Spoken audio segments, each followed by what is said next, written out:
kecurigaan yang selama ini saya pendam terasa mengalir begitu saja menjadi kedamaian dan kebahagiaan. Jadi saya rasa ini memang hal yang wajib dan penting untuk kita ikutin supaya energi positif itu bisa kita serap dan kita tebarkan kepada keluarga sendiri. Oleh karena itu, mari kita jaga pikiran kita untuk terus dipenuhi dengan kekuatan Tuhan. Berpikirlah yang baik-baik saja dan selalu doakan suami, anak-anak kita dan semua orang dengan hal yang baik agar kebaikan selalu menjaga mereka dan tentunya kita pun dapat menjalani hidup dengan damai ketika mereka baik-baik saja. Semangat buat ibu-ibu semua. Wassalamualaikum warahmatullahi wabarakatuh. Om Swastiastu. Salam kebajikan, salam Namudaya, salam cinta penuh kedamaian. Apa kabar ibu-ibu dan wanita? Masih semangat? Alhamdulillah, puji Tuhan. Terima kasih kami kepada para peserta seminar dan ibu-ibu Dharma Wanita Lingkup Dijen PKH yang semangatnya luar biasa. Mohon tepuk tangan untuk kita semua. Dharma Wanita memiliki peranan strategis dalam mendukung kelangsungan dan sukses yang dilakukan pemerintah. Berperan penting dalam menunjang tugas suami. Dharma Wanita harus menjadi center of excellence bagi suaminya. Tapi bagaimana kita bisa menjadi pusat kesempurnaan bagi suami jika kita tidak bahagia?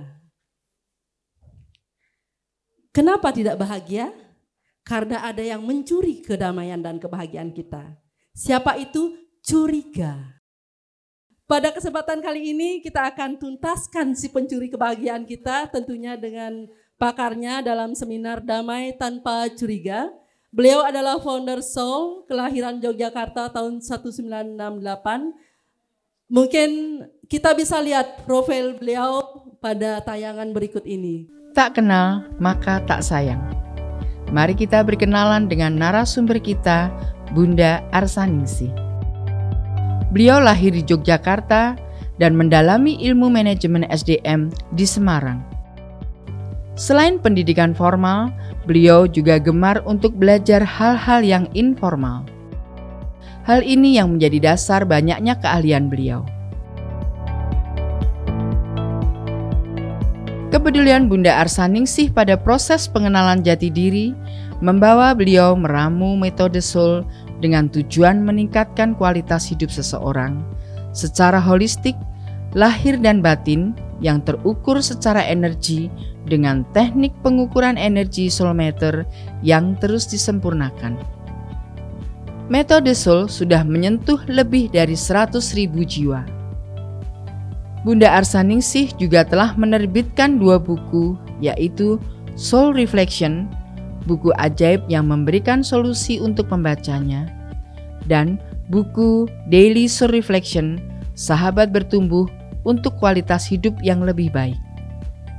Buku Soul Reflection pernah terpilih sebagai salah satu buku bestseller terbitan BIP Gramedia untuk Frankfurt Book Fair 2015 di Jerman. Sampai tahun 2023, buku ini sudah terbit hingga cetakan ke-8. Beliau juga memecahkan rekor muri saat membantu lebih dari 25.000 ibu hamil bebas dari cemas. Hal ini sudah terbukti dengan penelitian medis oleh Universitas Airlangga, Surabaya.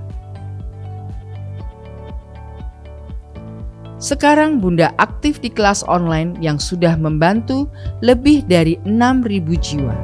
Kelasnya seperti langkah awal mengenal jati diri, soul parenting, dan kelas-kelas lain yang tercantum di bawah ini. Beliau juga aktif di media seperti liputan6.com, Radio El Koga, Bali TV,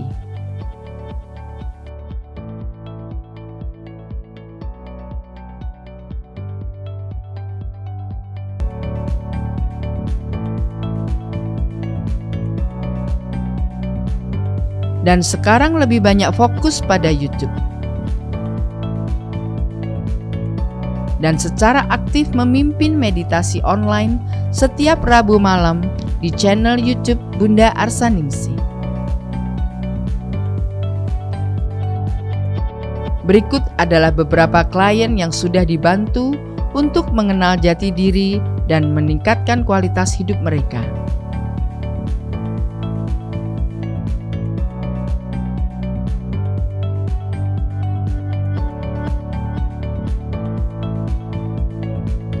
Salah satu quote beliau yang paling ikonik adalah, "Orang yang rendah hati adalah orang yang menyiapkan ruang di dalam hatinya untuk berbagi."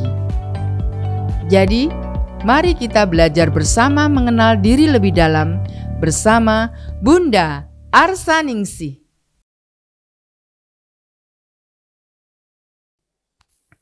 Ya, terima kasih Ibu. Iya. Sebelum beliau memaparkan materi, mungkin akan saya sampaikan aturan main kita. Jadi nanti beliau akan memaparkan materi kurang lebih 5 menit. Nah, kita akan di sini selama 45 menit ke depan. Sisa 40 menit silahkan Ibu curhat sebanyak-banyaknya. Yang curhat dapat hadiah. Jadi selain kita memplongkan di sini, mumpung bapak-bapaknya sudah tidak ada di depan, ya silakan nanti ibu-ibu bisa setelah pemaparan beliau. Jadi untuk itu saya persilahkan Bunda untuk menyampaikan materi terkait topik yang akan kita bahas pada pagi hari ini. Iya. Terima kasih. Terima kasih Bapak Ibu semuanya. Enggak ada Bapak ya. Terima kasih. Ya, saya bersyukur hari ini bertemu dengan ibu-ibu yang cantik-cantik. Ya, dan tentunya ini juga dengan Ibu Dwika ini sudah 1 tahun ya untuk mengadakan sharing seperti ini. Tapi ternyata jalan Tuhan menghendaki terjadi pada hari ini. Ya, ngantrinya udah 1 tahun nih, tapi ketemunya baru saat ini dan dalam event yang lebih besar lagi. Ya, ternyata saya dapatkan bahwa ibu-ibu tidak hanya dari Denpasar, tapi hampir seluruh Indonesia. Tepuk tangan dong. Saya tersanjung sekali hari ini. Tidak menyangka untuk berbagi di event yang besar. Dan tadi memang sudah diinterogasi oleh para bapak tadi saya. Sebelum saya ke sini sampai bertanya, saya ditanya oleh para bapak, kayaknya seru nih sampai bapak-bapaknya nggak boleh di sana Bunda. Bocorannya apa ya gitu. Jadi saya juga wow ini terus Bapak maunya gimana? Boleh damai tanpa curiga asal jangan khianati cintaku katanya. Itu pesan Bapak ya Bapak Ibu. Jadi saya pun menyadari ketika kita sebagai seorang istri dan suami kita bekerja dan seringkali dinas luar, ya curhatan para bapak kan gitu, saya dinas luar sampai sekian hari, terus gimana kalau istri saya curiga, ya oh gitu toh Pak. Oke, kita berbagi ini adalah menambahkan pemahaman agar kita bisa menjalani hidup dengan bahagia. Tadi Ibu Dwika sudah sounding. Dan kebetulan saya sering berbagi masalah kebahagiaan. Bagaimana kita bisa menjalani hidup dengan damai, dengan bahagia. Dan kita berbagi metode soul meter, yaitu measurement technique of radiation. Bagaimana dengan energi ini kita dapat mengenali hal-hal yang ada di luar, ya, di luar diri kita termasuk diri kita. Jadi saya lebih banyak ke proses mengenal jati diri. Dan mengenal jati diri bagi saya itu sesuatu yang penting. Kalau kita mengenali orang lain, gampang ya Bapak Ibu ya. Mengenali suami kita, oh gampang sekali. Setiap hari baru melek aja ketemu suami kita. Jadi ya mengerti ini kurangnya begini. Tapi begitu kita mengenal diri kita, kok jadi susah ya? Ya, benar nggak susah nggak Ibu? Ya, kita jadi susah ngenalin diri kita karena kita ada ego. Merasa sudah, oh saya sudah begini, saya sudah bahagia, saya sudah damai, saya sudah ikhlas, saya sudah berserah. Tapi ternyata itu baru sebatas kata-kata. Nah, disinilah saya berbagi bagaimana kita tidak sekedar omong doang, tapi kita benar-benar bahagia atau damai di dalam batin kita, di dalam kolbu kita. Ya. Nah, kenapa sih kita itu susah ngenalin diri kita? Karena ego kita selalu mengatakan diri kita baik. Nah, yang sejatinya itu yang kayak apa? Nah, proses kita memahami kesejatian diri kita selalu berhubungan dengan proses radiasi energi. Apa yang dimaksud dengan radiasi energi? Adalah proses meradiasinya dari pikiran dan batin kita. Ya, kalau mungkin di Jawa daya batin itu banyak ya orang sudah paham. Tapi sebenarnya seperti apa? Dari proses pikiran kita akan meradiasikan apa yang kita pikir. Kalau kita marah, maka marah itu dioleh oleh batin, radiasi marah ini akan terradiasi pada banyak orang. Ya, jadi kalau orang itu bawaannya pemarah, dia nimbun banyak energi marah dalam dirinya. Dan tanpa disadari, orang lain pun merasa tidak nyaman. Pernah nggak Bapak, Ibu-ibu ketemu orang nih, belum kenal, tapi lihat dia aja udah kita nggak seneng, sudah jutek, walaupun dia tersenyum, tapi senyum marketing gitu. Ya, jadi kita juga nggak enak. Pernah nggak Bapak Ibu? Pernah. Terus ada orang yang polos banget ya, enak diajak ngomong, diajak ngobrol. Kenapa? Karena hatinya itu tulus, tidak ada maunya, tidak ada udang di balik rempeyek gitu. Ya kan kita udah ngerti kayak hati-hati, atene, apa ya atene. Sifat ciri-cirinya orang-orang yang ini penjilat, ini orang memang tulus, atau ini camuk, cari muka doang. Itulah radiasi yang yang ibu-ibu tangkap. Itulah energi. Ya, energi ini adalah sesuatu yang diciptakan oleh Tuhan. Tubuh kita adalah proses energi. Tapi yang terlebih penting, ternyata ciptaan Tuhan dengan proses energi ini sering tidak kita pahami. Padahal segala sesuatu di alam ini adalah dalam bentuk energi. Nah, sekarang ini sudah mulai maju. Kalau dulu paling dibilang daya batin. Tapi sekarang untuk menerjemahkan daya batin itu kayak apa, teknologi sudah mulai maju.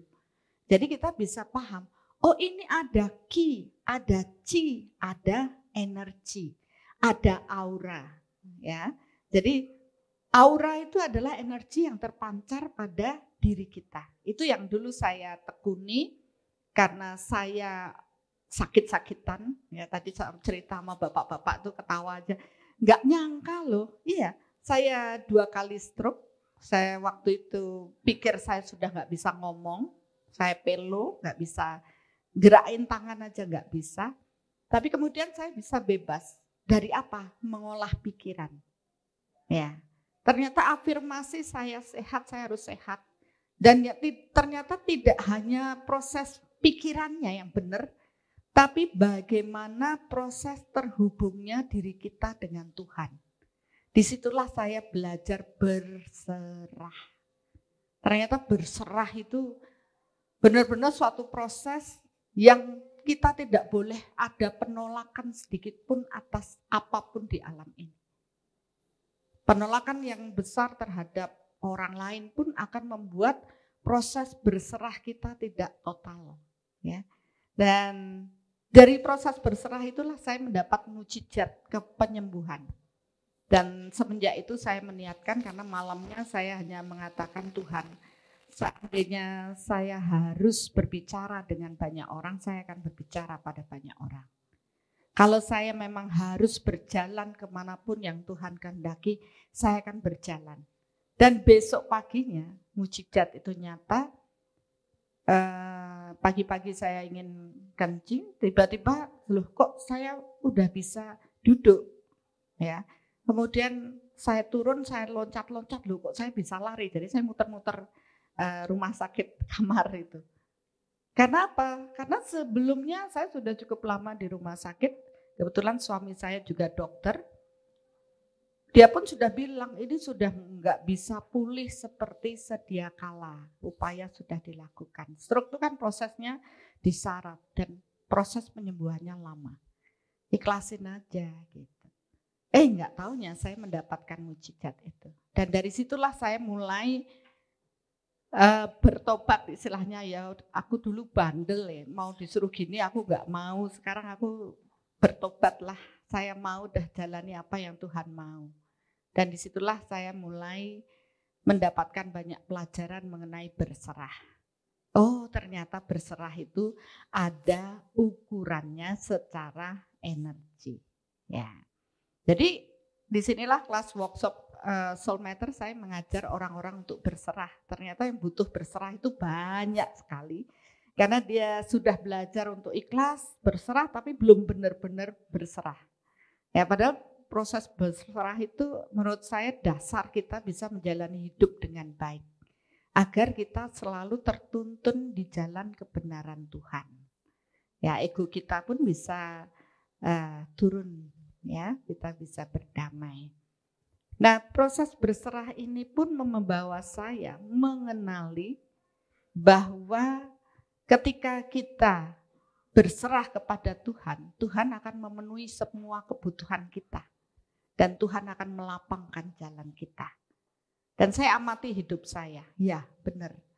Tapi ketika saya ada pikiran-pikiran negatif, semua kacau, tidak sesuai dengan jalan yang benar. Atau yang jalan yang diridhoi oleh Tuhan. Atau jalan yang merupakan jalan kebenaran Tuhan. Tapi yang terjadi adalah apa yang kita pikirkan buruk, malah itu terjadi. Sering Bapak Ibu, Ibu-ibu mungkin begitu ya. Kecurigaan kita, was-was. Jangan-jangan anak saya nanti jatuh loh. Pulang sekolah tuh jalannya rame, nanti jatuh dia. Enggak taunya malah benar dia jatuh. Ya, beberapa mungkin kebetulan aja aku mikirnya begitu terus anakku jatuh. Tapi sebenarnya tidak. Karena seperti itulah jalan proses alam ini, ya. Kekuatan hukum yang diciptakan Tuhan dengan hukum energi ini mewujudkan apa yang kita pikirkan. Ya, jadi saya pun ngerti sekarang kenapa sih Bu Dwika mintanya damai tanpa curiga. Karena apa? Apa yang kita curigain itu seringkali malah mewujud. Ya, jadi kalau dulu saya berlatih antara curiga sama waspodo atau waspada itu beda. Beda ya, boleh waspada, tapi jangan curiga. Nah, ini pelajaran susah menurut saya. Saya dikasih materi ini, waduh ini pelajaran dalam ini. Kalau sudah damai dengan curiga, itu pelajaran yang dalam. Tapi ya mungkin kelayakan untuk ibu-ibu di sini ini perlu gitu. Karena kita nggak mau dong hidup kita itu penuh dengan kecurigaan. Ya. Terus saya mengamati di luar sana. Kenapa sih di semua agama diajarkan untuk berbuat baik, berkata-kata baik, ya, berpikir yang baik, kan semua itu diajarkan. Tapi kok buktinya banyak orang yang masih mikirnya jelek aja. Ya, saya melihat bahwa kenapa itu bisa terjadi? Karena mereka belum tahu dasar mengapa semua agama mengarahkan untuk berpikir yang baik, berbuat yang baik. Dasarnya itu apa? Mungkin ada yang Bapak Ibu yang tahu. Kenapa ya? Semua nabi, semua avatar mengajarkan, ayo berpikir yang baik, berkata yang baik, berbuat yang baik. Mungkin karena untuk menanamkan di bawah alam sadar ya, Bunda. Ya. Biar Sementara itu adalah bagian dari apa? Memasukkan ke pikiran bawah sadar kita bahwa kamu loh harus berpikir baik, berkata, berbuat baik. Tapi dasarnya kita tidak pahami. Sehingga kadangkala pikiran sadar kita mengatakan, ngapain saya harus berpikir yang baik? Ngapain saya harus berbuat yang baik kan gitu. Oh dia yo seenaknya aja, dia juga kelakuannya aneh-aneh, hidupnya ya baik-baik saja. Malah kita yang sudah noto pikiran, noto perasaannya baik, kok dapatnya jelek terus. Ya kan, paling balik-balik, ya sudah takdir saya. Tidak terjawab, hanya sampai di takdir aja. Tapi di proses ini apa, kenapa, itu yang selama ini dicari. Nah akhirnya saya pun mengamati diri saya. Oh iya benar, semua udah diajarkan baik. Tapi kenapa?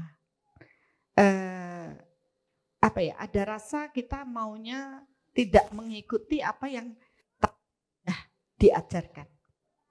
Karena kita belum kuat dengan dasar. Dasar memahami kenapa kita harus berpikir yang baik. Ya, mudah-mudahan sharing saya akan membuat ibu-ibu mulai paham ini adalah ranah energi. Energi adalah hukum, ya, hukum yang diciptakan oleh Tuhan adalah hukum energi. Ya, orang mengatakan ya kalau saya diskusi dengan yang muslim inilah sunnatullah. Jadi hukum energi ini adalah hukum yang murni diciptakan Tuhan untuk menata kehidupan manusia di sini. Baik, bisa beri tepuk tangan dulu untuk Bunda. Izin Bunda, sebelum kita mendengar curhatan ibu-ibu.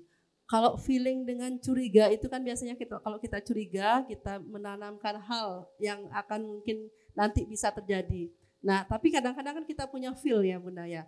Feeling, oh ini kok rasanya seperti ini. Nah, bagaimana menghilangkan feeling itu, feel itu biar tidak menjadi curiga, biar tidak tertanam di bawah alam sadar kita dan tidak terjadi. Ya. Seperti itu Bunda. Ya, ini pertanyaan yang bagus, tapi saya ingin lanjut dulu dikit. Berhubungan dengan dasar. Nanti kalau sudah ini akan terjawab dah. Ya, dasar itu adalah hukum energi. Hukum energi ini banyak digaungkan orang berhubungan dengan hukum sejenis menarik sejenis. Law attraction. Ya, tarik menarik ya. Di sini kalau sebenarnya hukum ini meliputi semua kegiatan kita. Di kantor, di rumah, ya. Contoh yang paling sederhana, seseorang yang suka jogging, dia pasti akan berkumpul dengan orang-orang yang suka jogging. Yang suka sepeda, sepeda dan kemana-mana. Ya, jadi semua itu sesuai dengan hukum alam ini, kesejenisan. Nah, tanpa disadari, Bapak Ibu pun bertemu dengan pasangan ini karena kesejenisan tadi. Ya, kesejenisan yang menarik sehingga kita mau barengan gitu. Coba kalau bertolak belakang banget, pasti nggak mau. Ya nggak Pak? Ya. Dan itu pula yang menata kesejenisan dengan anak-anak kita. Kenapa harus lahir dari rahim ibu? Anak-anak nggak pernah milih kan mau lahir sama siapa. Tapi peta kesejenisan ini yang membuat mereka terlahir dari bapak ibu, lahirlah anak. Nah dari sini kita melihat bahwa hukum energi ini adalah hukum yang bersifat spiritual. Tidak terbatas oleh kelompok A, kelompok B, semua bersifat universal. Dan inilah hukum tertinggi di mana semua orang dengan agama apapun akan mempunyai dampak dari hukum yang diciptakan oleh Tuhan ini. Begitu juga sebab akibat atau tabur tuai. Sampai sini paham ya Bapak Ibu? Apa yang kamu tanam, maka itu juga yang akan kamu tuai. Kenapa? Saya nanam bikin orang marah, maka orang yang pemarah pun akan datang. Bukanlah sejenis, maka dia akan berkumpul. Yang rumpi-rumpi akan kumpul dengan yang rumpi-rumpi. Ya, yang mereka damai akan berkumpul dengan mereka yang damai. Jadi di alam ini nggak ada yang bisa dipaksakan supaya semua sama. Disinilah di Indonesia ini Bhinneka Tunggal Ika, berbeda-beda tapi kita mempunyai keyakinan yang sama dengan kekuatan Tuhan ini. Karena hukum Tuhan meliputi semuanya. Nah, bagaimana dengan pikiran kita? Pikiran kita meliputi hukum ini. Apa yang kita pikirkan itulah yang akan tertarik pada diri kita. Ya, jadi kenapa semua agama diajarkan untuk berpikir yang baik agar pikiran yang baik menarik, tertarik pada diri kita. Sampai sini paham ya Bapak Ibu ya. Nah, itu ada dasarnya. Tapi balik lagi, saya sudah berpikiran baik. Kenapa kok yang jelek datang? Ya kan? Ya kan? Ya, saya tanya. Seberapa sering berpikir baik dan seberapa sering berpikir buruk? Biasanya orang berpikir baik itu dalam kondisi sadar. Tapi orang berpikir buruk dalam kondisi tidak sadar. Bukan pingsan ya. Maksudnya pas kita lagi ngelamun pikirannya kita tuh ruwet kemana-mana. Benar nggak? Iya. Pas lagi rame-rame oke lah kita happy.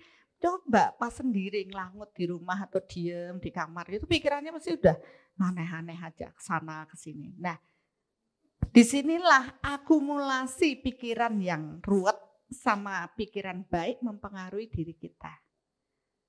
Ya, kalau memang saya sudah mikir bagus, tapi kok yang datang jelek? Oh, berarti lebih banyak pikiran jeleknya daripada pikiran baik. Ya, loh, Bunda kok bisa tahu? Bisa, karena apa? Semua bisa diukur. Radiasi dari pikiran kita sudah terbaca, karena semua terukur. Ya, disinilah kita sering orang-orang bilang, loh, kok Bunda bisa tahu ya apa yang di dalam hatiku gitu. Ya, karena radiasinya sudah duluan lewat. Ya, energi mengikuti pikiran. Ingat ya Bapak Ibu. Kalau kita punya bayi, masih netein, terus kita pergi jauh, terus kita cemas, rewel nggak anak kita? Rewel. Karena batin ini, energi ini sudah nyampe ke anak, ibunya nggak tenang, anaknya nggak tenang. Ya, inilah hukum yang selama ini nggak pernah dibahas. Tapi nanti kalau Bapak Ibu ingin belajar soul matter, ini detail banget. Sampai kita tahu, oh ini berserah, ini tidak, ini damai, ini tidak, ini curiga loh. Nah, ternyata radiasi curiga lumayan juga di sini. Jadi kenapa permintaannya, oh kita bersihkan yuk curiganya, supaya kita menjadi damai. Ya, itu tadi dasarnya ya. Saya beri kesempatan deh ibu-ibu untuk bertanya. Baik, terima kasih Bunda. Mungkin ada ibu-ibu yang mau bertanya, ya. Atau mau ya dipersilahkan untuk ibu yang mengangkat tangannya. Mungkin ada tim yang bisa memberikan mic-nya ke ibu. Oh sudah. Cek. Berdiri Ibu, sebutkan namanya dan instansinya. Duduk aja mungkin biar santai ya. Oh iya, santai aja Bu. Oh iya. Nggak usah tegang, saya yang tegang di sini. Ya, silakan. Baik, Assalamualaikum warahmatullahi wabarakatuh. Salam kenal Bu Arsya. Saya Cici Bu dari Batu, Malang. Oh, dari Malang. Bukan berarti nasib saya Malang Bu ya. Oh, harus bahagia Bu. Iya benar. Positif. Izin Bu, mungkin yang saya sharing di sini karena kita kebanyakan ibu-ibu pasti nanti tema-temanya nggak jauh-jauh dari sikap ini perilaku suami-suami kita ya Bu. Saya sebenarnya kalau di Bali itu ada ini sendiri Bu. Kebetulan suami saya sebelum di PKH itu di UPT SDM itu ada semacam misi dari Pak Menteri waktu itu Pak Amran, ada namanya UPSUS untuk ini padi dan kedelai. Kebetulan suami saya dapat wilayahnya itu di Bali. Selama 1 tahun lebih Bu, hidupnya itu lebih banyak di Bali. Jadi Senin berangkat ke Bali, Selasa sampai Jumat di Bali, weekend baru di rumah. Awalnya Bu, saya merasa fan-fan saja. Mungkin ini agak cerita pengalaman pribadi ya, mohon izin. Enggak apa-apa Bu, daripada dipendem jero. Ya. Nanti meledak dia. Tapi lama-kelamaan kok dia semakin enjoy gitu Bu. Saya pikir memang siapa ini ya, Bali pasti ada magnet tersendiri. Baik tempatnya, apalagi orang-orangnya Bu ya. Karena pemikiran saya jadi negatif-negatif seperti itu, mungkin benar kata Bu Arsya tadi. Banyak hal-hal dalam diri saya itu jadi mengarah ke curiga. Tapi Bu, kecurigaan saya itu bukan berarti benar ya. Cuman suatu saat itu saya kebetulan DL juga di Bali. Jadi ini suami saya itu seringnya nginepnya di hotel. Jadi di situ kayak seperti rumah kedua beliau. Nah, kami kebetulan di meja terpisah. Tetapi alangkah baiknya para mbak-mbaknya yang di hotel itu, sewaktu suami saya sama tim datang itu langsung, karena mungkin sudah sering di situ ya, jadi makan pun sudah langsung disediakan gitu. Jadi saya tahu, oh memang pelayanannya di sini memuaskan ya, daripada di rumah gitu. Tapi berangkat dari situ malah kecurigaan saya hilang Bu. Jadi saya coba berdamai dengan diri saya sendiri. Ngapain ya, kok capek-capek mikirin ini yang sama-sama kerja gitu.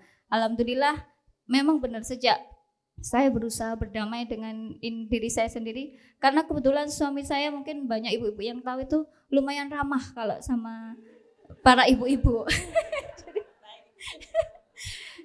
Banyak mungkin ya karyawati-karyawati yang muda-muda yang lebih cantik, lebih ini dari saya itu ya akrab sama beliau. Tapi alhamdulillah saya nggak pernah ada rasa ini Bu, cemburu atau apa. Kata suami saya, kamu nggak cemburu ah, kamu ini tah sehat tah katanya. Bagi saya mungkin itu hal-hal yang memang negatif Bu, jadi harus saya buang. Tapi semakin kesini justru sebalikannya Bu. Saya kalau lagi DL, sekarang suami saya yang ini Bu. Jadi pasti ditanya DL-nya sama siapa. Kalau sama ada yang cowok gitu, suami saya itu suka samperin Bu. Bahkan ke Jogja, ke Madura itu saya dijemput. Nggak tahu alasannya apa. Mungkin sekarang yang belum berdamai suami saya.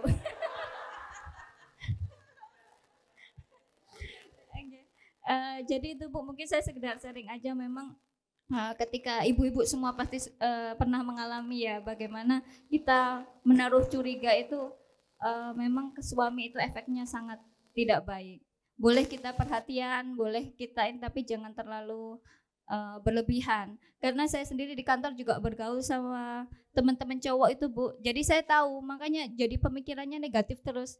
Karena teman-teman cowok itu kalau lihat, kemarin pas kami DL ke Bali itu kan ada yang pirang, ada yang ini gitu. Sampai mereka gini, oh satu tukin nih, satu tukin. Terus yang lainnya, oh ginjal satu lewat nih. Jadi mungkin gitu, karena bercandaan kita sama teman-teman bapak-bapak, jadi kadang kita kebawa negatif Bu ya. Kalau kita tidak membentengi dengan itu tadi, mengenal bagaimana diri kita sendiri, itu akan sulit. Semangat buat ibu-ibu semua. Ya, jangan terlalu curiga, intinya itu Bu. Boleh curiga karena memang manusia kan nggak ada yang sempurna, tapi curiga pada tempatnya lebih baik.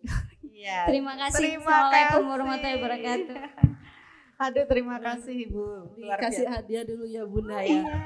Mohon Ibu bisa ke depan mungkin dikasih ini dari Bunda.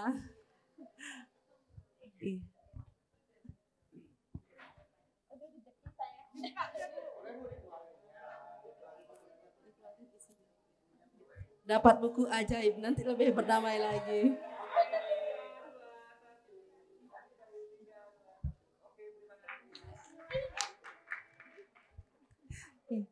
Mungkin ada tanggapan Bunda? Ya, statement yang bagus. Ya, maksudnya beliau sudah mengalami sendiri, sehingga kali ini saya lebih gampang ya, karena sudah ada contoh soal. Memang seperti itulah sebenarnya yang harus kita lakukan. Tidak boleh curiga berlebihan, ya. Boleh waspada, tapi jangan curiga. Bedanya apa? Kalau curiga tuh energi kita sudah membentuk di alam. Ya, ini kan energi mengikuti pikiran. Sama aja kita jauh, rewel, anak saya pasti rewel dia. Begitu juga kalau kita afirmasikan, kalau tanpa energi, orang bilang afirmasi, ternyata dengan pikiran yang kuat, itu akan membentuk di alam seperti apa yang kita pikirkan. Sebenarnya yang menciptakan hidup kita, baik dan buruk, adalah diri kita sendiri. Buah dari pikiran kita. Ya, bukan Tuhan mau dia begini, tidak. Takdir yang kita dapat ya dari bentuk pikiran kita. Ya, Tuhan itu punya hukumnya jalan. Ya, hukumnya ya hukum energi ini. Energi mengikuti pikiran, ya. Sejenis menarik sejenis, tabur tuai, itu adalah hukum yang diciptakan oleh Tuhan dan bekerja meliputi semua makhluk ciptaan Tuhan. Jadi kalau kita paham hukum ini, berjalanlah sesuai dengan hukum yang diciptakan Tuhan, maka hidup kita akan baik. Nah, di sini kita belajar untuk mengolah olah batin, olah kalbu. Kalau kita tadi pikirannya, oh ya awal bolehlah kita curiga, tapi kita kan buktikan sendiri. Oh ternyata kalau saya sadari kenapa saya harus curiga, toh semua akan baik-baik saja. Begitu tarik pikirannya ya dia akan baik-baik saja. Kalau tadi sambil ibu cerita, saya ukur bapak. Maksudnya ukur bapak itu, ya. Kalau orang bilang nerawang, diterawang, biar tembus. Tapi saya nggak bagian terawang-terawang gitu. Saya ngukurin energi yang terradiasi dari suami ibu. Bisa tahu, bisa, karena dia pasti bawa energi yang dia lakukan. Apapun terekam pada tubuh energinya. Di situ saya tahu, oh cintanya sama ibu besar sekali kok. Ya, jadi dengan itu kita bisa tahu, oh ternyata dia memang cintanya bagus. Saya nggak perlu khawatir. Kita dari rumah cuma pikirkan dia baik-baik saja. Ya, karena energi tidak melintasi, tidak ada batas ruang dan waktu. Saya punya anak, punya cucu di Melbourne. Dan kalau saya cemas, tentu di sana cucu saya rewel banget. Dan saya juga nggak tenang, nggak damai. Oleh karena itu saya kelola, dia baik-baik saja. Di sini pun saya bisa tahu, oh dia lagi sakit ini, oh perutnya lagi kembung dek, kasih minyak. Karena saya tahu apa yang terjadi di sana. Itulah energi, semua terkonek. Ya, jangan bilang bapak lagi DL, saya di sini bebas, tidak. Bapak di sana DL, saya di sini terus bebas, yang di sana tidak. Semua terkonek, terhubung. Maka dalam proses connect ini salah satu contoh adalah antara ibu dengan anak, karena saya ngajar parenting ya. Ibu dan anak itu kan ikatan batinnya kuat. Maka ibu dengan bapak juga mempunyai ikatan yang kuat. Ini yang harus dijaga. Dan saya melihat proses suami istri adalah proses spiritual. Bertumbuhnya spiritual untuk bisa saling menghargai, bisa saling mencintai, menerima apa adanya, ya, untuk saling melengkapi. Karena itu bagian takdir kita yang harus kita pertahankan untuk kita jalani dengan baik. Nah, kalau connect batinnya sudah nggak bagus, otomatis macam-macam. Nah, connectnya nggak bagus karena apa? Curiga. Awal bapak ibu ketemu kan penuh cinta, wah gimana sejuta rasanya dan sebagainya. Karena belum ada curiga tadi. Coba muncul satu curiga akan membuat koneknya ini tidak kuat. Maka kita yang sadar harus selalu memperkuat keterhubungan kita, connect secara batin dengan pasangan kita, connect dengan batin dengan anak-anak kita. Bahwa antara ibu sama anak aja bisa lost, bisa miss kan, anaknya terus nggak mau sama ibunya, nolak ibunya, ada kan? Ada. Padahal kita loh yang melahirkan. Kok bisa gitu? Karena tidak menjaga proses keterhubungan ini. Dasar dari saling terhubung itu apa? Cinta.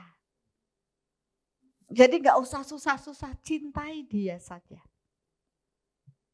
Maka yang tadinya mungkin suaminya sudah sempat berpindah ke lain hati, nggak perlu marah-marah dan gini, diam, minta maaf dan maafkan.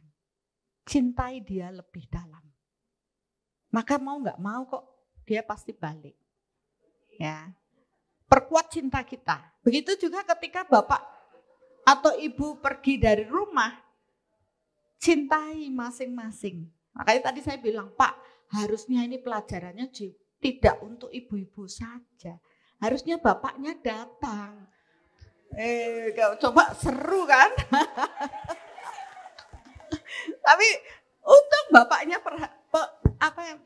mengerti, jangan dah bunda, saya kasih ibu-ibu curhat. Nanti kalau ada kita nggak jadi curhat. Oh benar juga, saya bilang gitu.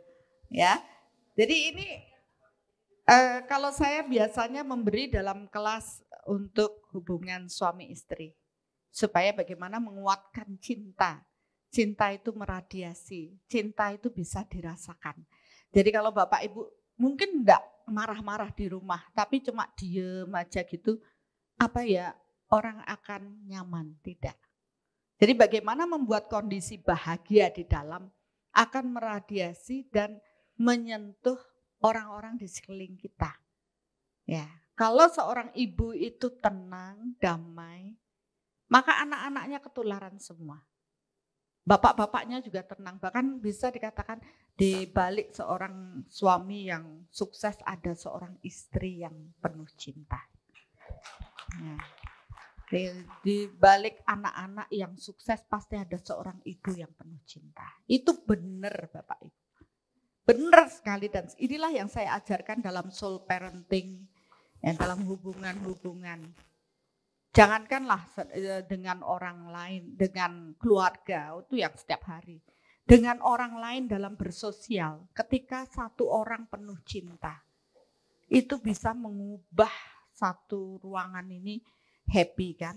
Coba datang satu orang yang suka marah aja, cetok-cetok baru dengar bunyinya sepatunya aja kita sudah, ya kan gitu. Lah iya kan. Ya kenapa enggak kita penuhi diri kita dengan cinta agar kita bisa membantu orang lain di sekitar kita.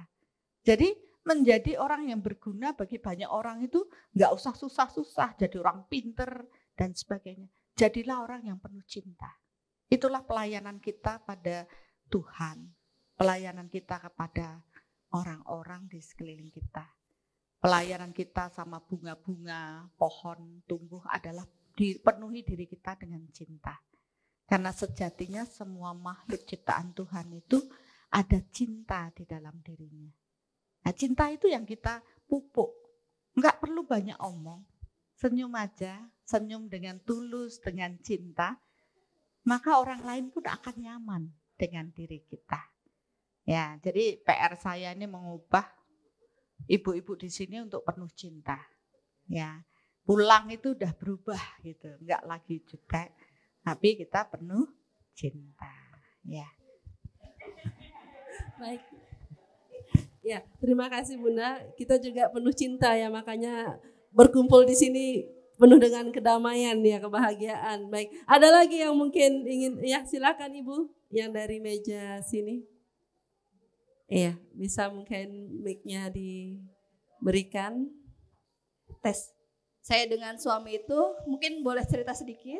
Ya, jadi ketika ketemu mungkin masih bujangan ya Bu ya dengan gadis, saya ketemu dalam hati saya, ini orang kok begini banget, jangan-jangan ntar jodoh saya ini, gitu. Itu terlintas sedetik di dalam hati dan pikiran saya. Karena saya Muslim, otomatis istighfar ya, istighfar gitu.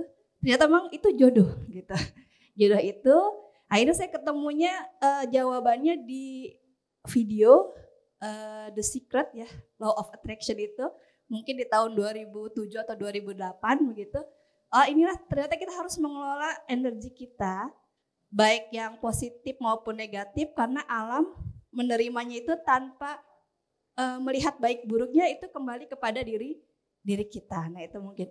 Ya ini tadi Bunda juga sudah sedikit ya tentang Law of Attraction ini. Terima kasih untuk materinya.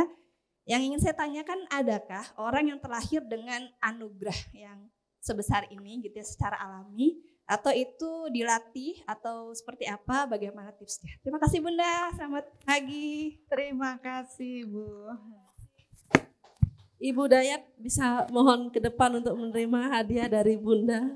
Jadi begitu bertanya langsung dikasih hadiah.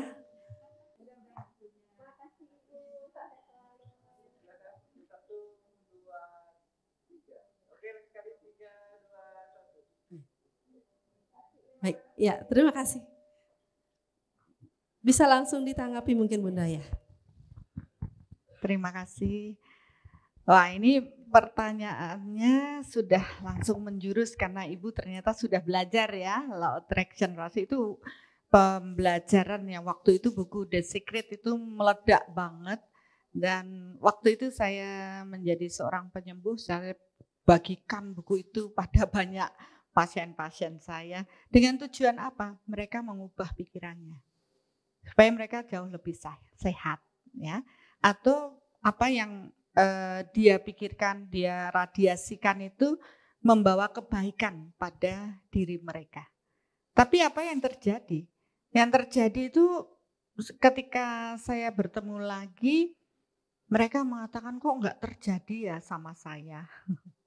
Yang lain kok bisa ya, mereka bisa. Kenapa saya tidak? Ya. Mungkin itu yang banyak terjadi ya. Kok yang nulis buku kok bisa begitu ya? Kok bisa baru mikirin aja sudah jadi. Kenapa yang lain tidak? Disitulah saya mencari Bu, saya juga belajar dari buku itu. Dan saya pun menemukan, karena saya orangnya suka belajar, saya suka bereksperimen. Jadi saya sering niteni nih, orang Jawa mengamati ini begini-begini. Dan saya mengamati dari proses energinya. Ternyata tidak semua orang mempunyai power energi yang besar ya untuk mampu mewujudkan yang positif kan gitu. Tapi banyak orang punya power mewujudkan yang negatif lebih banyak. Itu yang loh kenapa yang negatif itu cepat mewujud sedangkan yang positif itu tidak cepat mewujud ya. Dan di situ saya mengamati bahwa setiap orang terlahir itu sudah bawa mungkin dikatakan takdirnya masing-masing. Ya, orang mengatakan itu gift, kemampuan dan sebagainya. Tapi saya teliti lagi apa ya cukup dari takdir dari mana. Kemudian saya cari lebih dalam secara energi. Oh itu ada dari past life. Ya, jadi ada kelahiran sebelumnya yang sudah dibawa dan menentukan proses lahir itu. Nanti di workshop Soul Matter itu bisa dibuktikan. Nah dari hal ini, apakah terus yang kecenderungannya baik terus baik, yang jelek terus sesuai dengan takdirnya? Ternyata tidak. Takdir itu bisa dirubah dengan nasib baik. Ya, apabila kita mau mengubah diri kita. Oke lah kita harus mendapat hal buruk. Ya itu sesuai takdir saya. Tapi ketika kita berusaha menanam lebih banyak kebaikan sesuai dengan hukum tabur tuai, maka kita akan menuai kehidupan yang lebih baik. Jadi kenapa itulah yang dipakai jalan untuk memperbaiki takdir kita untuk tidak seburuk kalau kita tidak berbuat apa-apa. Ya, makanya kenapa diajarkan untuk perbuatan baik, amal ibadah yang baik. Untuk apa? Untuk kita bisa menjalani takdir kita dan mengubah menjadi lebih baik. Karena saat ini kita punya kesempatan untuk menanam hal-hal baik.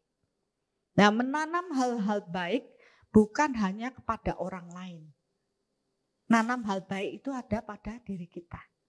Yaitu pikiran baik, ibu-ibu semua. Ketika ibu berbuat baik, sebenarnya perbuatan baik itu untuk siapa sih? Untuk orang lain? Tidak, untuk diri kita sendiri. Nah, kalau kita mau berbuat baik untuk orang lain itu namanya nyolu, menjilat. Karena supaya dihargai orang, supaya dapat nama baik, supaya dihargai orang kalau kita berbuat baik kan gitu. Kalau kita sudah ikhlas, tidak lagi memikirkan hal itu, kita akan berbuat baik untuk diri kita. Jadi proses ini bisa dilatih, diperkuat, ya. Jadi tidak mutlak begitu saja, kita bisa mengubahnya, kita paham konsep energinya, Bu. Nah, sini bermain di energi. Nah, energi yang terbesar itu milik siapa? Milik Tuhan. Ya, energi yang terbesar adalah milik Tuhan. Maka yang akan mampu mewujudkan seperti apa yang dipikirkan adalah ketika seseorang terkonek dengan energi Tuhan. Ya, saya belajar dari semua agama dan saya sangat respect dengan proses berserah. Muslim itu kan artinya berserah, ya. Jadi berserah itu yang kayak apa sih? Sebenarnya sejatinya orang berserah itu ketika dia menjadi jiwa-jiwa yang tenang damai. Yang tidak ada penolakan. Menerima, ikhlas. Ya. Begitu dia ada nolak sedikit, tidak berserah dah orang ini. Kalau saya sudah ikhlas, saya sudah berserah, tapi ya, kalau sudah ada tapi, belum dah dia berserah. Ya, masih ada tapi, berarti kan masih ada yang tidak pas dalam dirinya. Berserah itu pasrah bongkoan, kalau saya bilang berserah itu enggak usah mikirin. Pokoknya saya berserah pada Tuhan. Saya tidak menolak yang jelek datang, saya juga tidak menolak yang begini begitu, karena semua bersumber pada yang satu, yaitu Tuhan. Ketika kita bisa damai dengan proses itu, pada saat kita berserah, energi Tuhan akan masuk sangat banyak. Dan disitulah apa yang kita pikirkan akan cepat mewujud. Tentunya dengan melibatkan kekuatan Tuhan. Dan ini bisa terukur. Ya, maksudnya orang ini berserah karena proses berserah itu ada di sini, di atsanya ada cakra atsana, kemudian ini ada cakra dahi. Orang bahagia itu ada cakra jantung, ya. Kalau cakra jantungnya besar, maka dia akan membuka cakra mahkotanya aktif, energi Tuhan akan mengalir. Kalau dia terikat, ya tidak berserah, atsananya besar, maka dia energi Tuhan tidak akan masuk ke kolbu, ke jantung. Dia baru di mahkota aja. Jadi untuk bisa energi Tuhan mengalir utuh, dia harus berserah. Dia harus bebas dari keterikatan, belenggu.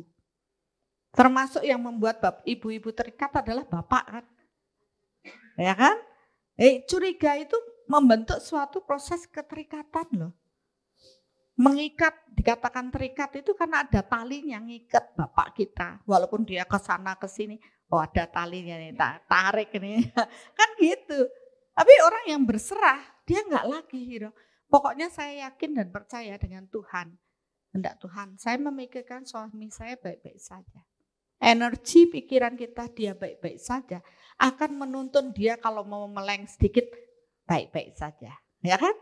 Ini kita gunakan. Kekuatan kolbu kita, dia baik-baik saja. Dia menjadi suami yang baik, dia mencari nafkah untuk keluarga kita, karena tugasnya harus demikian, dia baik-baik saja. Tuhan biarkan jalan dituntun dengan baik. itu ya katakanlah secara teori gampang ya. Menjalankan itu perlu keyakinan dan kepercayaan kita kepada Tuhan. Itu. Kalau orang sudah tidak yakin dengan percaya dengan kuasa Tuhan, dia akan ego, dia mau ngatur di orang lain seperti ini, seperti itu. Tapi begitu dia berserah, dia sadari ya saya menjalani hidup saya perkuat energi Tuhan dalam diri saya, suami saya baik-baik. Tuhan lindungi suami saya, berdoalah dengan baik, maka dia akan baik-baik saja. Nah ini PR kita semua, ibu-ibu. Ya, sudah banyak yang membuktikan semua, mudah-mudahan ibu-ibu juga begitu adanya. Iya. Baik, terima kasih Bunda. Nah mungkin kesempatan kali ini juga akan kita berikan pada teman-teman kita yang ada di luar. Ibu-ibu yang ada di luar masih semangat? Halo? Ada yang mau bertanya mungkin yang dari luar? Yang dari luar juga ada yang mau curhat kah? Bisa angkat tangannya? Belum ada, yang di sini masih ada mau. Oh ya silakan Ibu.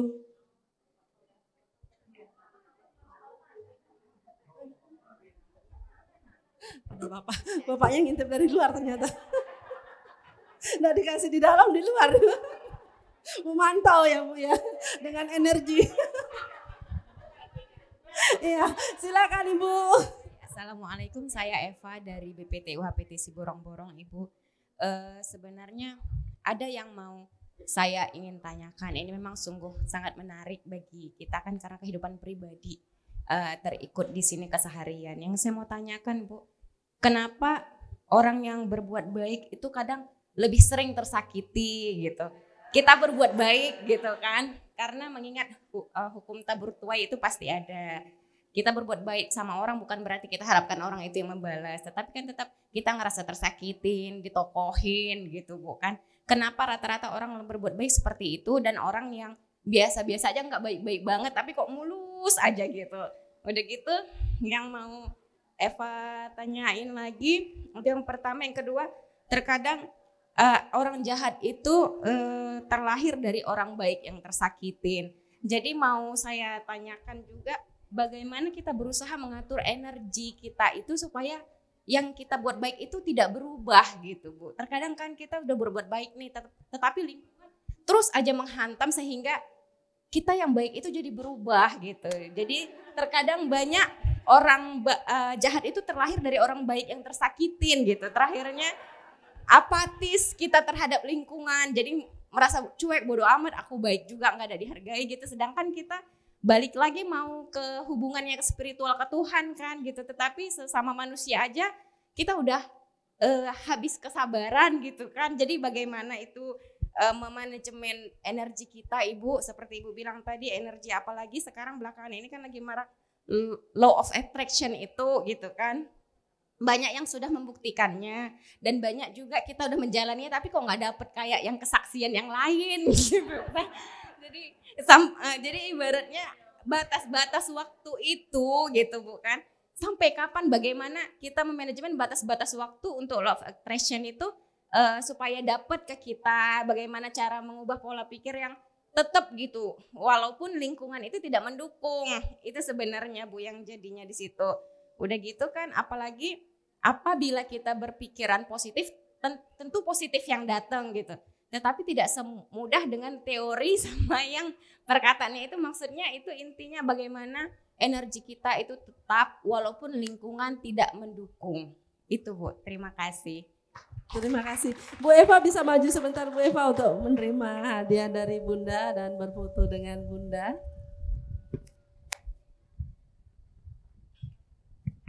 Ini diberikan buku Soul Reflection.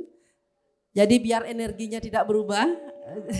Sedikit mengulas tentang buku ini, saya sendiri sudah memilikinya yang saya jumpa tanpa sengaja. Jadi memang buku ini sangat ajaib. Baik, terima kasih. Iya, memang kalau kita bicara secara teori, rasanya itu sudah dapat deh ya kan, sudah kita terima dan kita sudah mengaplikasikan menurut kita ya. Yang saya bilang inilah dasarnya, dasar nanti membuat ibu-ibu akan menjaga pikiran dengan ikhlas dan sabar. Ya, sabar itu nggak ada batas. Tapi kalau ada batas berarti belum sabar. Berarti perlu berjuang lagi gitu, masih harus dilakukan lagi. Oke ya, jadi saya akan tunjukkan pada proses ibu ya, bagaimana energi atau law attraction ini akan bekerja. Banyak orang hanya mengatakan law attraction ya, itu dari barat sana, mereka bilang begitu. Padahal itu belum lengkap ilmunya. Lengkap ilmu law attraction itu malah ada di Indonesia. Ya. Kalau lihat dari sejarah bangsa ini, dari sini diambil bawa ke sana, lagi balik ke sini. Karena orang Indonesia itu senang dengan yang import.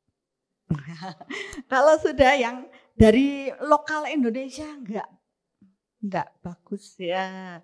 Saya dulu ngajar senam hamil pun saya bawa ke luar negeri. Baru mereka wow gitu. Sedangkan kita dapat yang dari luar padahal di sana belum sempurna. Ya. Dan ini ya mudah-mudahan kalau sekarang soul meter ini sudah kita import juga ke luar negeri. Jadi banyak yang belajar dari luar untuk lebih paham proses energi. Ya, leluhur kita dulu belajar olah daya batin ini luar biasa. Sampai membawa keluar bahkan ke Tiongkok sana. Tapi orang kita malah sekarang dapatnya dari Tiongkok kan kebalak-balik ya. Oke, kita akan melihat dari proses Ibu Eva. Kalau kita lihat dari sisi tubuhnya ya kelihatan cantik ya. Dan itu penampakan luar. Padahal di dalam diri kita itu tidak hanya fisiknya aja. Yang kita lihat adalah ada dimensi, kalau orang bilang body, mind, and soul. Kan? Dari body kita lihat fisiknya, mind dari pikirannya, tapi tidak cukup itu. Soul ada pada jiwa. Di dalam tubuh ini ada percikan cahaya Tuhan. Ada roh yang menghidupi, yang bersifat netral. Tapi dalam proses berjalan ada aja gelap yang kita ciptakan. Dari apa? Pikiran. Jadi kita harus menguatkan cahaya jiwa yang terang ini di dalam diri kita. Tempatnya di mana? Di cakra jantung, di jantung kita. Orang bilang kolbu. Ya. Di sini sebenarnya ada percikan cahaya Tuhan. Roh itu tadi yang menghidupi fisik kita. Nah, tanpa kita sadari, kita mengotori diri kita dengan pikiran kita yang buruk. Harusnya dia bercahaya. Tapi pikiran kita yang tadi saya bilang, ada pikiran sadar yang sama yang pas ngelamun, pas bayangkan pada saat kita happy, banyak enggak pikiran buruk muncul? Tidak.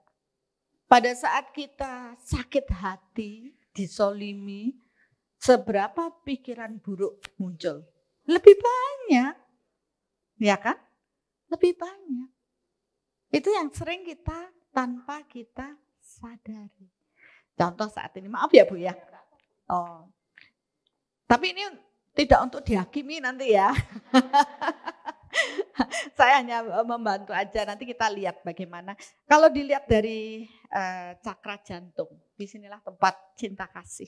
Ya, disinilah cahaya Tuhan bersemayam atau di kolbu kita. Cakra jantung Ibu relatif kecil.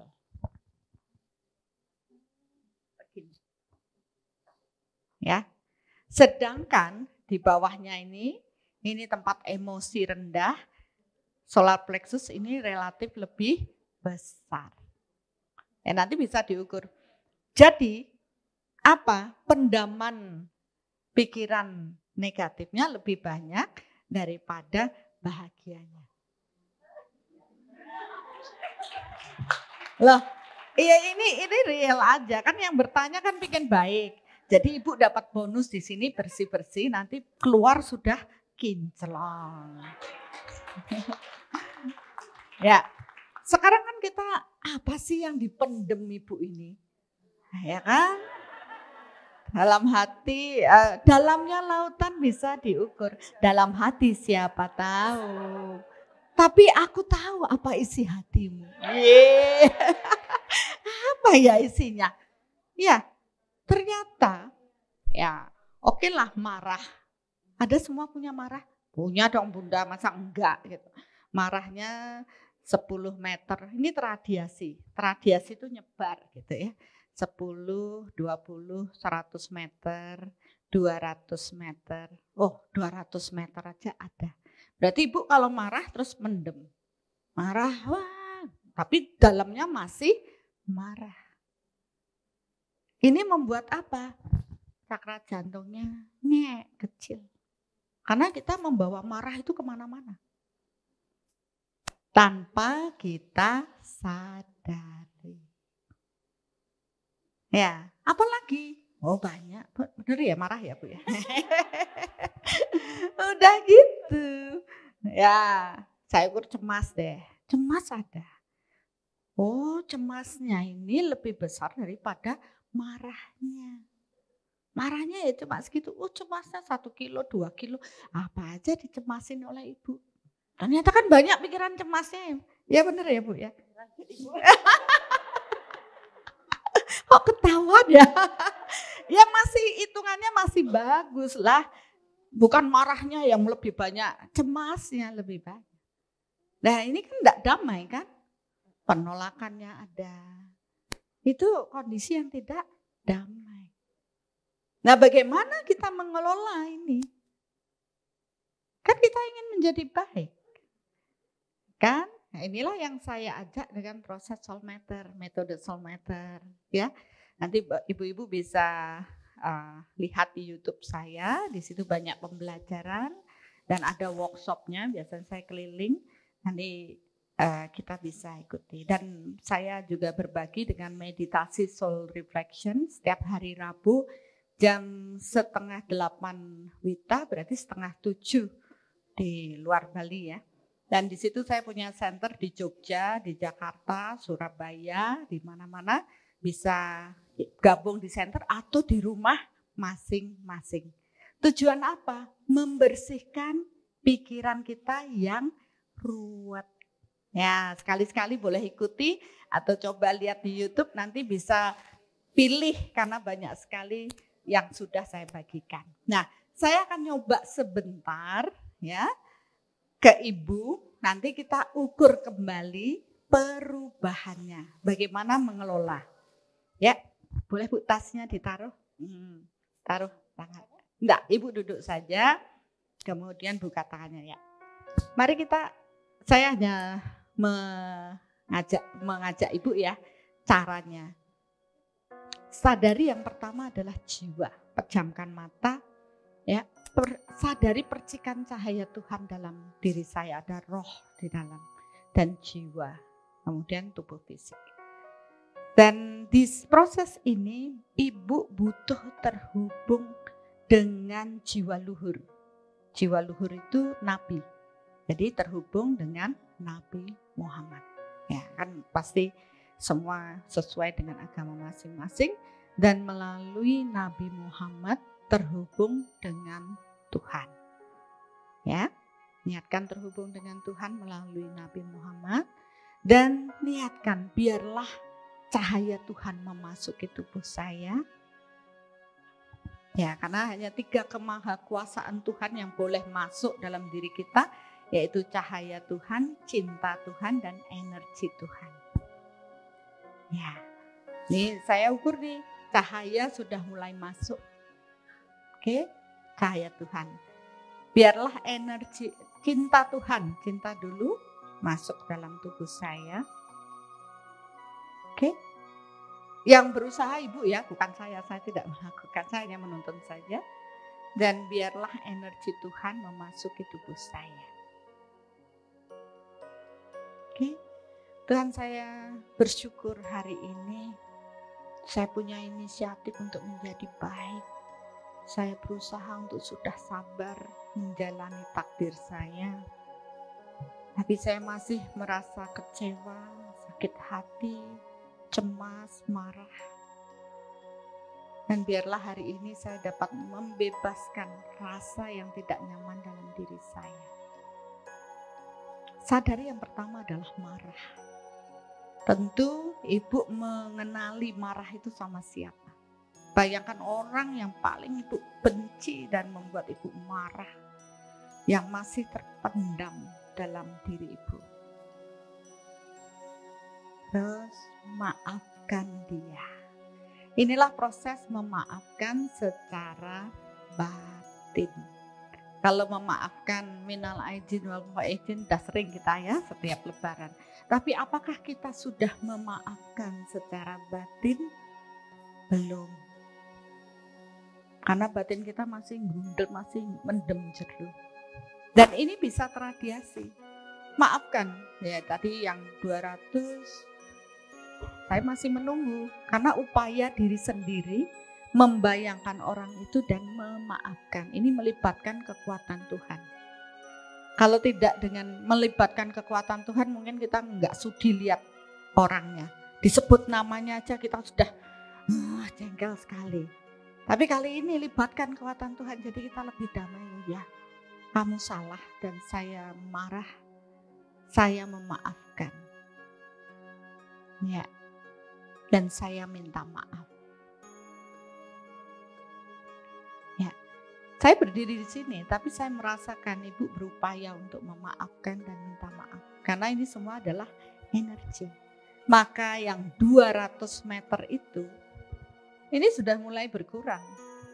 Ya, nah ini sudah 50 meter, sudah berkurang lagi. Begitu kita memaafkan, radiasi marah yang luar biasa itu dapat terselesaikan. Karena kita minta maaf. Makanya kenapa pelajarannya kan kita harus mampu memaafkan dan meminta maaf. Untuk siapa? Untuk diri kita. Ya, sudah ini masih 10 meter lagi Bu. Ya, karena harus terukur radiasinya. Nanti kalau yang belajar, semua yang belajar pasti bisa. Ya, karena saya udah banyak orang yang belajar, mereka bisa tahu dirinya. Oh ya, ini orang marah. Oh ini saya cemas, saya sakit hati, saya apa. Mampu mengenal diri. Kitab teles, kitab basah yang kita bawa. Oke. 1 meter, ya ini sudah selesai. Sudah bersih. Ya. Sekarang satu lagi Bu, tadi kan cemas nih. Cemasnya lebih banyak daripada marahnya. Ya, sadari lagi. Mohonlah kepada Tuhan. Agar Tuhan membersihkan, saya menyadari saya cemas. Tapi saat ini saya belajar, kalau apa yang saya cemaskan itu akan mewujud. Dan saya tidak mau orang-orang yang saya cintai menjadi buruk karena pikiran saya. Ya, sadari hal itu, minta maaf karena kita mengirimkan cemas kepada orang-orang yang kita cintai dan membuat dia terpuruk dengan energi yang kita kirim. Cemas itu kan dikirim kayak tadi anak sama ibu, ibunya ngirim cemas. Energinya nemplok di tubuh energi anaknya. Kita ngirim pikiran. Jadi kalau ada orang ngerasani kan kita udah, aduh rasanya kok ada apa ini kok nggak enak. Karena energi ngerasani orang itu sudah berada di orang yang kita rasani. Itulah energi. Ya, minta maaf, cemas, tarik. Saya yakin bersama Tuhan saya akan baik-baik saja. Saya tidak perlu cemas terhadap orang-orang yang saya cintai. Dan tarik curiga. Karena curiga itu tidak ada dasar. Itu kan persepsi kita. Dan kalau kita perkuat itu akan mewujud pada orang yang kita cintai. Dan kita tidak mau sebenarnya hal itu. Maka pikirkan yang baik-baik saja. Kirimkan cinta. Ya, cemasnya sudah ketarik, sekarang radiasikan cinta. Dari mana? Cinta Tuhan. Biarlah cinta Tuhan memasuki tubuh saya. Saya mencintai orang tua saya mencintai suami saya, anak-anak saya. Dengan cinta Tuhan ini akan melembutkan hati yang sangat-sangat keras. Kita menjadi jiwa-jiwa yang lembut, cinta yang penuh cinta. Ya, karena yang melembutkan siapa? Energi cinta Tuhan. Bu, radiasikan ke bapak, ke suami lebih banyak. Saya kan ngukurin ini, ternyata radiasi cinta ke suaminya tidak cukup banyak ya. 10, 20, 30, ya 30. Karena banyakan curiga, cemas daripada cinta. Ya, jangan ketawa Bu, nanti ketahuan. Sekarang cinta, oke. Kan nanti berubah sampai di rumah, ih kok berubah ya. Sekarang radiasikan cinta, saya tungguin loh. Radiasikan cinta ke suami. Ya, tidak ada yang kebetulan suatu pertemuan saya dengan suami saya. Dan ini adalah bagian saya melayani suami saya dengan penuh cinta. Biarkan suami saya baik dan tetap bersama dengan keluarga ini dengan baik. Menjadi iman bagi saya, bagi anak-anak saya, bertumbuh menjadi baik. Keluarga, kepala keluarga yang baik, yang penuh cinta kepada saya dan anak-anak saya.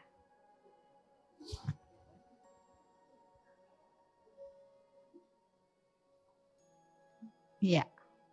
Ya, saya ukur cintanya ke suami sudah meningkat, ini udah 10 poin dari 0 sampai 10.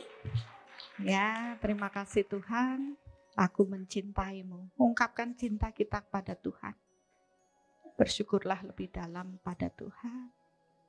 Saya bersyukur dengan pemahaman ini dan saya bisa mengubah diri saya menjadi lebih baik. Terima kasih Tuhan, aku mencintaimu. Ya, terima kasih Bu, buka mata. Ya. Sekarang apa yang berubah? Ada yang berubah? Lihat perubahannya, senyumnya tadi, langsung senyum. Tapi gak cuma senyum, kita lihat perubahan secara energinya. Kalau saya ukur, cakra jantungnya sudah besar. Oke, kemudian solar plexusnya udah kecil walaupun masih ada sedikit karena tadi soul reflectionnya tidak banyak, kita hanya bahas 2 saja, cemas dan yang lainnya masih ada tapi kita belum selesaikan. Cakra jantungnya besar, apa yang terjadi? Cakra mahkota itu di ubun-ubun. Kalau tadi cakra jantungnya sekian, cakra mahkotanya sekian. Cakra mahkota ini masuknya energi Tuhan ke dalam diri seseorang. Ini yang menentukan.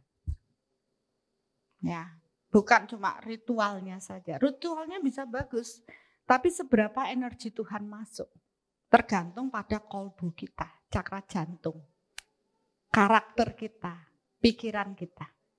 Ya, begitu dia meradiasikan, meminta maaf, memaafkan, ketika cakra jantungnya besar, cakra mahkotanya juga besar. Ini diameter ya, Pak. Dan cakra mahkota besar berarti energi Tuhan akan masuk lebih banyak. Kuncinya adalah kebersihan hati. Ya. Saya rasa ini contoh ya, berarti kenapa kita perlu menjaga pikiran. Jangan berpikir yang enggak, jangan terlalu curiga.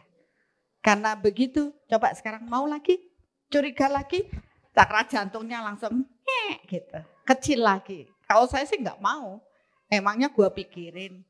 Karena kan karma di bawah sendiri-sendiri, saya berbuat baik. Ya, saya memikirkan dia baik. Walaupun nanti ada sedikit goncang, goyang-goyang, tapi akhirnya akan baik. Perlu kesabaran. Dan sabar tidak ada batas waktu. Ya, terima kasih Ibu, terima kasih sudah mau.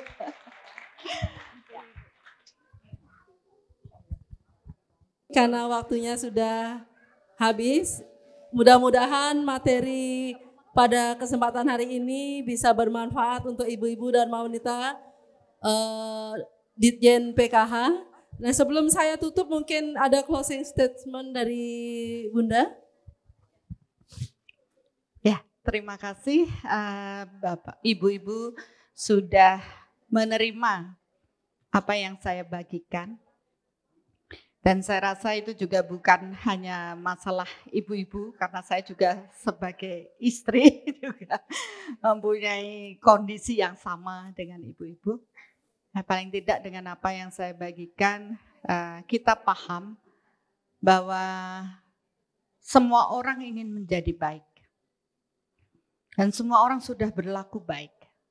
Tapi ternyata itu belum cukup. Ketika pikiran buruk masih mencuri kebaikan kita. Jadi yang mencuri kebaikan yang kita lakukan bukan karena orang lain. Karena kita berpikir buruk. Oleh karena itu mari kita jaga pikiran kita untuk terus dipenuhi dengan kekuatan Tuhan. Berpikirlah yang baik-baik saja. Dan selalu doakan suami, anak-anak kita dan semua orang dengan hal yang baik. Agar kebaikan selalu menjaga mereka dan tentunya kita pun dapat menjalani hidup dengan damai ketika mereka baik-baik saja. Nah, itu saja yang bisa saya sampaikan. Terima kasih karena Bapak Ibu-Ibu bersedia dengan rendah hati menerima apa yang saya bagikan. Terima kasih. Ya, terima kasih sekali lagi untuk Bunda Arsaningsih dan tim Soulmatter sudah bersedia memberikan seminar pada hari ini. Begitu juga terima kasih saya ucapkan pada ibu-ibu dan wanita yang sudah sangat semangat dan antusias dari tadi duduknya anteng banget ya. Terima kasih, tepuk tangan sekali lagi.